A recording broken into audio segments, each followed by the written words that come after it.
할렐루야. 성삼위 하나님의 성호를 찬양합니다.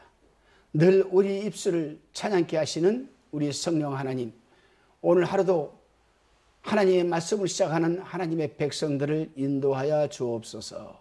예수님의 이름으로 기도하옵나이다. 아멘. 오늘은 시편 111편 1절로 10절의 말씀을 가지고 하나님이 공이라는 주제로 우리가 묵상한 것을 서로 나누어 봅니다.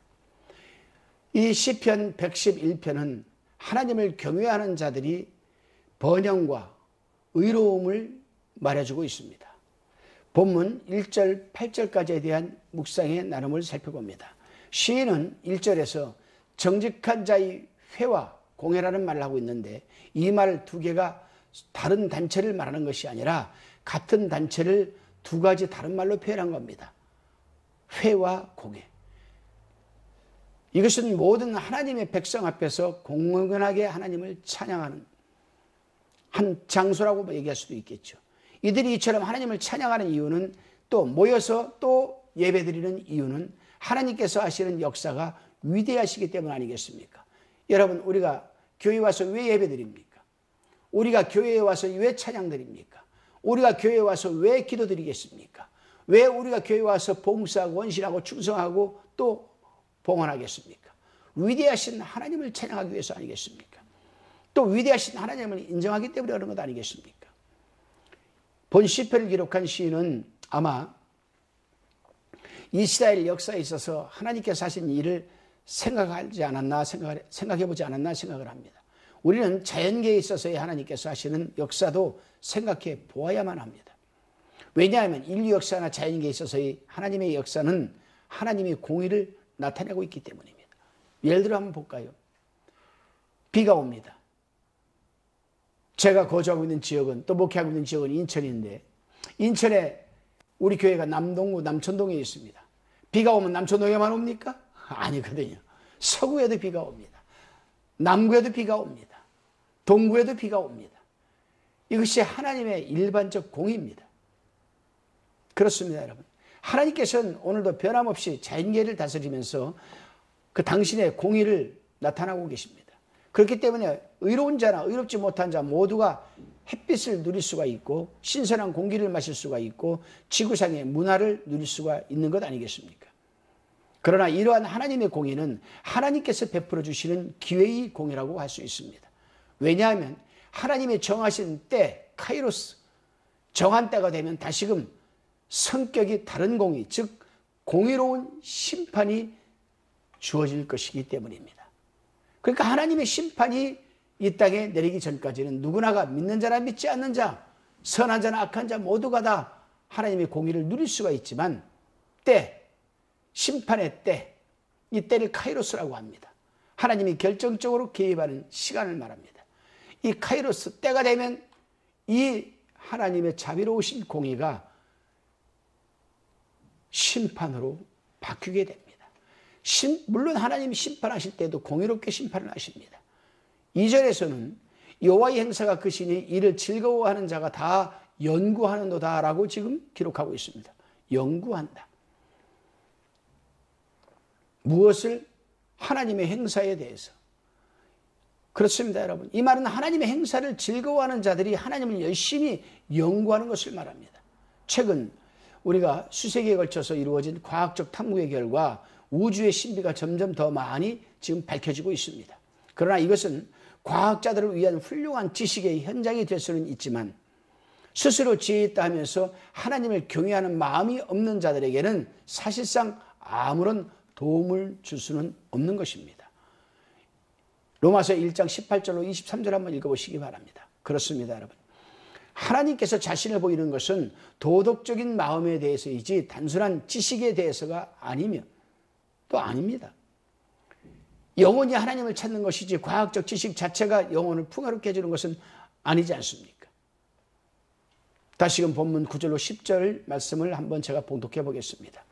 9절에 여호와께서 그 백성에게 구속을 베푸시며 그 언약을 영원히 세우셨으니 그 이름이 거룩하고 지존하시도다.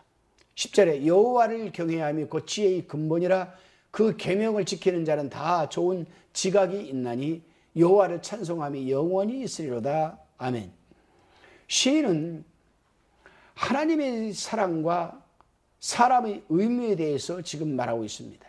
하나님은 이스라엘 백성을 애굽에서 구원하셨지만 또 구원하였고 또한 바벨론에서도 구원해 내셔서 당신의 놀라운 사랑을 우리 인간들에게 보여주셨습니다. 이는 다 하나님께서 얼마나 신실하게 언약하신 바를 이행하신다, 그러한 부분을 입증하는 것 중에 한 부분입니다. 그렇습니다. 우리가 어떤 철학을 공부하려고 할 때에 먼저 결정해야 될 일은 그 중심 사상과 연구의 출발점일 것입니다. 철학자들은 대개 인간에게 그 중심점과 출발점을 두어서 여러 가지를 찾아보려고 합니다.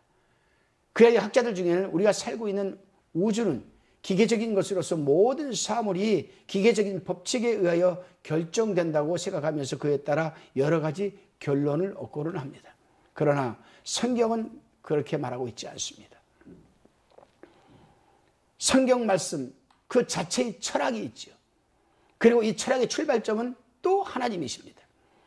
우리가 성경 말씀에 계시된 이 거룩하시고 능력이 있으시고 신실하시고 사랑이 많으시며 영원한 하나님을 출발점으로 하여서 철학을 공부할 때에는 우리가 연구하는 자연, 역사, 도덕, 사회, 경제, 정치, 음악, 문화, 그 밖에 모든 부분에 걸쳐서 하나님을 중심하여 생각하게 되고 또한 거기에서 결론을 얻게 되는 겁니다. 제가 볼 때에 저도 중학교, 고등학교를 불교를 학교를 다녔고 불교를 믿습니다. 또 믿었습니다. 그때는 정말 불교가 이 세상이 참 진리인 줄 알았습니다. 그러나 제가 하나님을 병행해서 믿으면서 또 목사가 되고 또 학자가 되고 성경을 연구하면서 깨닫게 된 것은 뭡니까? 그것은 그렇구나. 세상의 모든 살아가는 이치, 세상의 창조 역사부터 종말까지 모두가 다 시작과 나중은 알파 오메가 되시는 하나님에서 다 출발하고 하나님에 대해서 다 맞춰진다는 사실입니다. 그렇기 때문에 우리 성경 말씀은 과학적으로도 증명이 됩니다. 세상 그 어떤 종교도 과학적으로 증명해낼 수 없습니다. 증명이 안 됩니다. 그러나 우리 기독교만큼은 과학적으로 증명이 됩니다. 예를 들어 한번 볼까요? 우리 인간이 인공위성을 어떻게 쏘아 올렸습니까? 미국의 최초로 커티삭이라는 기계회사에서 인공을 쏘아 올리는데 물론 나사가 개입되어 있겠죠. 시체가 안 맞는 겁니다. 아무리 생각해도 시체가 안 맞아요. 그 당시는 컴퓨터가 컸었겠죠. 아무리 시체가 아마 시체를 맞추려고 해도 맞지가 않았습니다. 그래서 인공위성이 불발되고 떨어지고 대기권은 진입하지를 못하는 겁니다. 그럴 때 이 커티삭 기계 회사에 아주 믿음이 신실한 하나님 말씀을 철저히 믿고 아주 달달 외우다시피 한 과학자가 일어서서 말을 합니다. 우리가 이 컴퓨터를 성경 시대로 돌려보자. 성경을 보게 되면은 여호수아가 아말렉과의 싸움에서 해야 중천하 머물러라 했을 때 해가 하루 종일 머물렀다.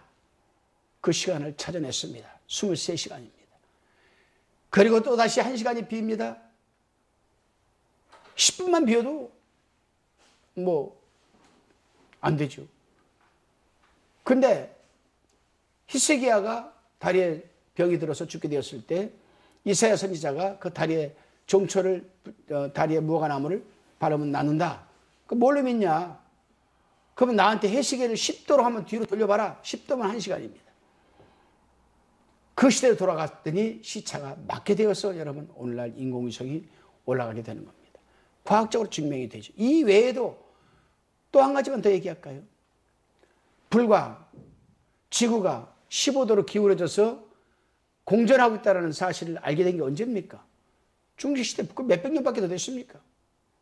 갈릴리오가 그랬습니다. 그래도 지구는 돈다. 재판장에서 그 말하고 나오면서 그랬습니다. 근데 성경은 이미 3000년 전에 욥시대 때 욥이 감동을 받아가지고 땅이 허공에 매달려라고 고백을 합니다. 과학적으로 증명이 되는 거죠. 이것뿐만이 아닙니다. 너무나 많이 성경은 과학적으로 증명이 되고 있는 종교인 줄 믿으시기를 바랍니다. 그래서 진리인 겁니다. 그렇습니다, 여러분. 우리가 참된 지식을 얻으려면 하나님을 떠나서는 생각할 수 없습니다. 그러므로 우리가 참 지식을 얻으려면 하나님을 출발점으로 삼아야 합니다.